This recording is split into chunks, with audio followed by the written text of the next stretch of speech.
Welcome to the Weekday Report for Tuesday, July 16th. I'm Joe Potente. Here's a brief look at the news.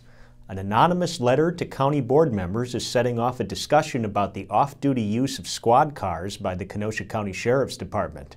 Under current practice, 6 department administrators, including Sheriff David Beth, plus a few others, take department cars home when off-duty. Supervisor Mark Molinaro Jr. is concerned about this practice, especially the idea that off-duty administrators may take vehicles to second jobs. He asked the administration to provide more information on the policy, which will be addressed at a committee meeting next month.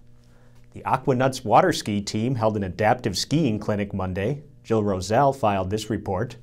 Flying around Lake Mary at speeds upward of 30 miles per hour gave a group of disabled skiers a sense of freedom Monday. The skiers described the experience as heart-pounding and exhilarating. The clinic is one of several hosted by Aquanaut water shows each summer.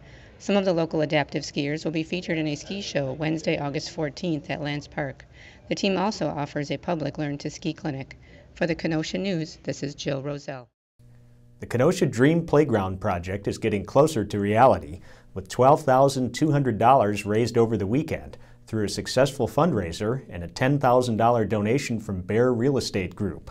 The Dream Playground project is raising money to supplement $250,000 pledged by the city to build an accessible playground that could be used by all children, including those with disabilities. S.R. Mills of Bear Real Estate said it was an easy cause to support and that all children need a place to play. Whispering Knoll subdivision homeowners didn't get what they paid for when they purchased their properties from a now bankrupt developer, so they now face some $3,800 in special assessments apiece, but those still in line to have street trees planted on their properties paying even more. That was the bad news they got Monday night from the Pleasant Prairie Village Board. The good news, the village will pay contractors up front to start the final phase of road construction and paving, which should be finished in the fall. That delays the effective date of the special levy until October 2014. Who designed American Motors' famous Pacer and Gremlin? Diane Giles has the answer in this week's History Mystery. The Gremlin and the Pacer were the two most famous, some would say freaky, designs to ever come off the AMC drafting tables. The man ultimately responsible for these 1970s-era designs, Richard Teague, was an innovative thinker. Legend has it that Teague sketched out the design of the Gremlin on a Northwest Orient Airlines air sickness bag.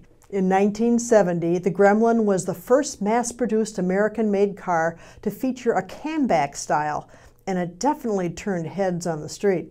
The Pacer made its debut on February 28, 1975, as America's first and last wide little car. This is Diane Giles reporting for the Kenosha News.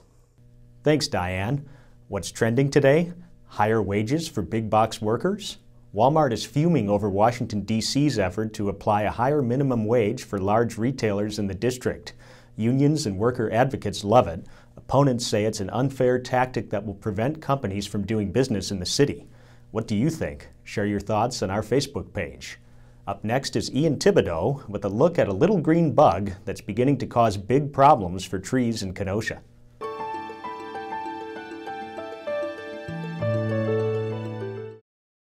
The emerald ash borer has been a nuisance in Kenosha starting a few months ago when reports of infected trees surfaced.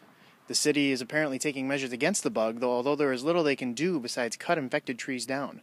Homeowner Jamie Cairo says she wasn't aware that her 2 trees were infected or of the infestation in the city, but she started to know that her trees were dying and leaning. After a bit of research, she found out that her trees may indeed be infected by the little green bug. I noticed that there was something wrong. I noticed specifically that the tops seemed to be kind of thinning out. A lot of branches, when we had some of the rain and storms, a lot of the branches seemed to be coming down quite easily. And I also noticed that this tree seems to be leaning more. I would have gone out and bought some of the insecticide myself. I've done some online research. There are a number of different products now, and it costs anywhere from like $40 to $100 for an application.